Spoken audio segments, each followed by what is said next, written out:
빅픽처입니다. 토마토 투자클럽 신기수 전문가 스튜디오 모셨습니다. 안녕하세요. 네, 안녕하세요. 네, 오늘 이야기 나눌 주제 보겠습니다. 앞서서 이 열린시장 상한가를 잡아라 오프닝벨에서 여러 번 포인트로 나왔던 내용인데 미국의 10년물 국채금리가 다시금 또 급등했습니다. 이런 영향에 간밤에 미국 증시도 장중에 방향이 좀 바뀌었는데요. 어떤 의미를 가진 것인지 일시적인 충격일지 아니면 조금 더 들여다봐야 되는 내용인지 이야기 나눠봅니다. 그러면 10년물 국채금리 급등을 어느 정도 했는지 그리고 급등의 이유부터 좀 알려주시죠. 네, 어제 이제 10년물 국채 금리가 제가 이제 계속해가지고 12.5포인트를 이제 하나의 마지노선으로 본다 이렇게 말씀을 드렸는데 어제 12.99포인트까지 올라가서 이제 그림을 잠깐 좀 보시면은 금리로 보면 이제 1.299%가 되고요. 이제 우리나라 차트로 보게 되면은 이제 지수로 보면 12.9포인트까지 올라갔는데 이게 뭐냐면은 지난해에 3월 달에 나왔던 고점을 지금 돌파가 된 겁니다. 그래서 코로나 이전 수준까지 지금 이제 금리가 올라가 버린 거죠. 그래서 이렇게 되는 경우에는 이제 금리가 이제 올라가면 확실히 이제 시장에서는 그동안에 금리 좀 떨어뜨렸는데 시중금리 올라가는 효과가 있기 때문에 그렇죠. 그리고 이제 미국 10년물 국채금리는 전 세계에 또 국채금리를 또 올려버리는 효과가 있어요. 그런 것들 때문에 이제 시장에 별로 그렇게 안 좋게 봅니다. 올라간 이유는 이제 뭐 경기 지표도 어제 잘 나왔고 또 이제 그 백신이 지금 상당히 지금 잘 맞춰지고 있기 때문에 경기 회복이 좀 될 거다 이런 데 대한 기대감들 이런 것들도 있고 그리고 이제 미국이 이제 지금 바이든발 부양책이 지금 앞두고 있기 때문에 국채를 더 발행할 거다 그렇기 때문에 이제 국채 가격 빠지지 않겠느냐 하는 데 대한 이제 기대 심리 같은 것들 이런 것들이 같이 복합적으로 좀 작동을 하면서 이제 올랐는데 생각보다 좀 빠르게 지금 반등이 좀 나오고 있는 것 같아요. 네.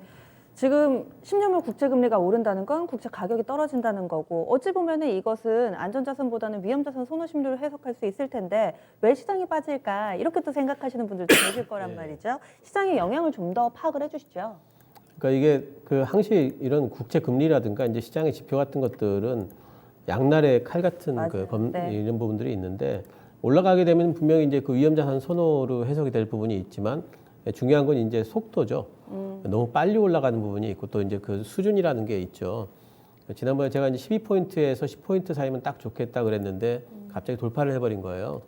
그래서 이제 이렇게 이제 속도가 이제 이렇게 너무 많이 올라가 버리면은 인플레이션 이제 속도가 좀 증가할 거다라는 이제 이런 우려감들이 또 이제 커질 수가 있겠죠. 아무래도 이제 금리가 이제 올라가게 되면은 이제 물가 전반적으로 실제 시중 대출 금리 같은 것도 올라가거든요. 그러면 이제 저금리 정책을 그동안에 미국이 써갖고 제로 금리를 유지를 하고 있잖아요.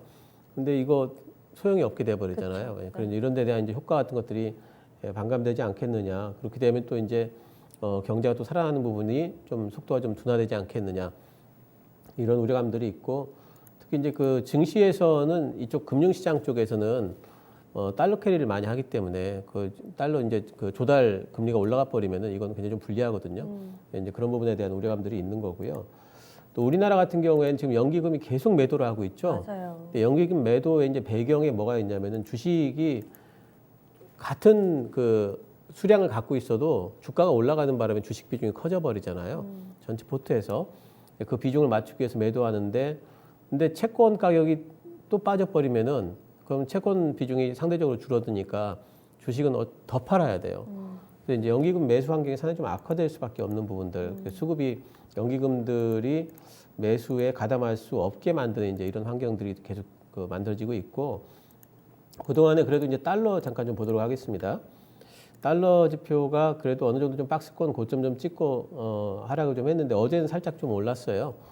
그래서 만약에 달러 반등이 이 부분에서 이제 가세를 하게 될 경우에는 그럼 시장에 이제 부정적인 영향력이 상당히 좀 커질 우려가 있습니다. 왜냐하면 외국인들 매수도 불리해지니까 예. 이제 그런 부분들이 좀 있기 때문에 좀 우려가 되고 이런 구간에서는 어쨌든 이것을 지금 방어해 줄 수 있는 게 연준 쪽이거든요. 그래서 연준 입장에서는 좀 중요할 것 같아요. 네.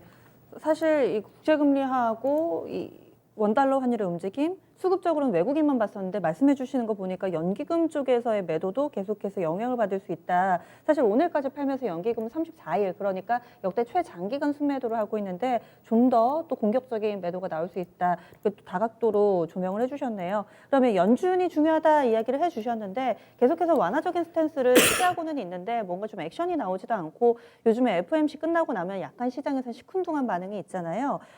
연준은 어떤 스탠스를 좀 취하고 있는 건가요? 연준의 지금까지 현재로서의 이제 어떤 스탠스를 본다면은 이렇게 금리가 올라갈 경우에는 분명히 이제 좀 시장 방어적인 어떤 입장은 예상이 좀 됩니다. 금리 올라가는 부분에 있어가지고 뭐 관찰을 좀 해봐야 되겠다라든가 뭐 이제 이런 부분들의 예상은 되는데 일단은 구두 개입 수준일 가능성이 높죠. 조금 더 지켜보자라든가 뭐 속도가 너무 빠를 경우에는 개입하겠다라든가 이런 가능성이 높고 또 뭐 카드는 여러 가지가 있는데 첫 번째는 제일 먼저는 이제 자산 매입 규모가 이제 확대되는 부분, 뭐 이제 국채를 더 많이 매입을 하겠다라든가 이런 그게 이제 연결되게 되면은 적극적으로 가게 되면 YCC가 되는 거죠. 일드 커브 컨트롤이 되기 때문에 이런 카드 같은 것들이 있긴 있지만 지금 현재 연준이 바로 쓰기에는 좀 힘들어요. 그래서 이런 부분 좀 신중하지 않을까 생각이 돼서 거기까지는 안 나갈 것 같고 구두 개입 정도는 뭐 기대는 해볼 수 있는데 근데 이 얘기는 뭐냐면은 그 국제금리가 계속 지금 이제 12포인트까지 이렇게 올라가고 있는데 13, 14 계속 올라가는데 지금 13 그러니까 1.35%예요. 지금 현재 지금 현재 그렇게 올라가잖아요. 더 올라요. 네. 근데 연준이 아무 소리가 없어 버리면은 네. 그럼 시장 기대가 무너지는 거잖아요. 그렇죠. 용인한다 이런. 그래서 그렇게 되면 이제 연준이 이런 정도는 뭐 자연스러운 걸로 보나 이렇게 되게 되면 오히려 이제 시장에서는 별로 안 좋게 볼 거예요. 그래서 연준이 지금 어떤 입장을 취하느냐가 사실 중요하고 며칠 내로라도 일단 뭐 파월 연준 의장이라도 뭐 한마디 좀 해주면은 시장 좀 방어가 좀 되지 않을까 생각이 되는데 지금 같은 구간에서는 경기 지표가 이제 반등이 나오면은 오히려 지금은 좀 경계를 좀 해야 됩니다. 네. 왜냐하면 연준이 경기 지표 반등 나오는데 여기다 대고 뭐 또 경기 지표 반등 나오는데 뭐 여기서 그 자산 매입 규모를 확대가 하겠다라든가 완화적인 어떤 그 정책을 적극적으로 사용하기 좀 힘들거든요. 그럼 이질적이죠. 그렇기 때문에 그런 부분들이 조금 더 안 좋게 작동할 여지가 있어요. 네, 지금 현재 상황으로는 경제 지표도 너무 좋은 것보다는 예. 약간은 좀 수준을 지켜주는 사실 간밤에도 엠파이어 스테이트 지수가 예상치를 굉장히 대폭 상회를 하면서 이런 현상이 또 만들어지고 있는 모습인데요. 경제 지표나 이런 국제금리 같은 경우는 좀 다각도로 여러 가지 측면을 봐야 되겠다라는 생각도 해봅니다. 섹터별로도 마찬가지인 것 같아요. 마냥 안 좋다라기보다는 금융 같은 경우는 또 새로운 조명을 받고 있는 상황이고요. 섹터별 영향력 점검해 주시죠. 아무래도 이제 금리 올라가면은 뭐 은행주라든가 뭐 보험 이쪽도 이제 괜찮을 것 같고요.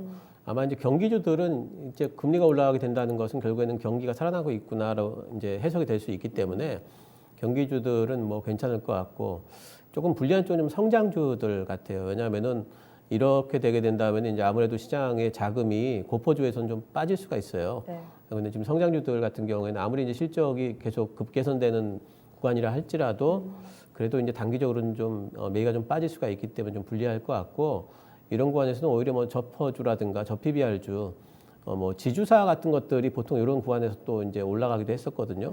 이제 그런 부분에서 조금 더 유리하지 않을까 봐야 되는데 당장에 이런 것들이 일어날지 아니면 이제 조금 더 시간을 두고 일어날지 아직까지는 바이든발 부양책에 대한 기대가 있기 때문에 시장은 좀 방어력이 있을 걸로 보고 있어서 이런 일들이 실제로 현실화될지는 조금 더 지켜봐야 될 것 같아요. 네. 그리고 지금 긍정적인 영향을 받는 섹터로 금융하고 지주사 쪽 봐주셨는데 그러면 이들 섹터가 일시적인 강세로 보세요? 아니면은 지금 투자를 하기에도 괜찮다라는 의견이세요? 저는 지금 현재 상황에서는 그렇게 뭐 그 엄청나게 매력적으로 보진 않아요. 단지 이제 이제 국제금리가 가령 15포인트 막 이렇게 올라간다. 그렇게 되면은 저는 오히려 거기서 조금 고점을 좀 찍고 하락할 수도 있을 걸로 네. 보거든요. 단기 고점 정도는 좀 만들어줄 수가 있기 때문에 지금 상황에서 당장에 뭐 경기주나 금융주 쪽으로 적극적으로 들어가시기보다는 예, 조금은 이제 고점이 형성이 되는지 이런 부분들은 좀 지켜볼 필요가 있다고 봅니다. 네, 알겠습니다. 그러면 오늘 장 큰 그림 그려주세요. 예, 노란 신호등 구간에 진입했다 이렇게 좀 말씀을 드리고요. 네. 제가 아까도 말씀드렸지만 제일 중요한 거는 지금은 이제 금리는 어차피 올라가 버렸고 달러가 중요해요. 그래서 달러가 이제 반등이 같이 나와 버리면은 조금 시장이 흔들릴 수 있기 때문에 지금은 제가 아직까지는 그 뭐 위험 신호까지는 아니지만 네. 경계해야 될 구간에는 진입을 했다 이렇게 보입니다. 네, 알겠습니다. 오늘 자세한 말씀 고맙습니다. 감사합니다.